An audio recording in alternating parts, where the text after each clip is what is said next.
જૂનાગઢના કેશોદ કિસાન કોંગ્રેસ સમિતિએ તંત્રને સ્મૃતિપત્ર આપ્યું છે। આવેદન છતાં પણ રસ્તા રિપેર ન કરાતા સ્મૃતિપત્ર પાઠવવામાં આવ્યું।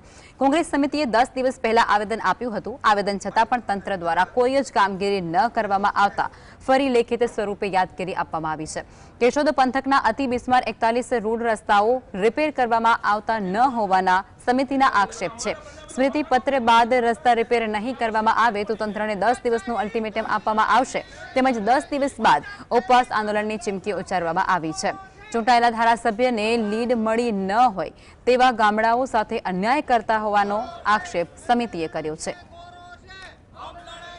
પહેલા તમને આવેદનપત્ર આપ્યું હતું એને રિપેર કરવા માટે અહીં આવ્યા છીએ અને કોઈ પણ જાતની કામગીરી 10 દિવસમાં થઈ નથી। એટલે અમે લોકોએ એવો એક નિર્ધાર કર્યો છે કે જે ધારાસભ્ય છે એ અખોદરમાં જઈને એવું બોલ્યા હતા કે તમે અમને મત નથી આપ્યા એટલે અમે રસ્તા તમારે કાંઈ કામ કરશું નહીં, રિપેર પણ કરશું નહીં, બરાબર। જો ધારાસભ્ય દરજાનો માણસો આવા કરતા હોય તો આ ક્યારેય પણ આ રસ્તા થાય નહીં।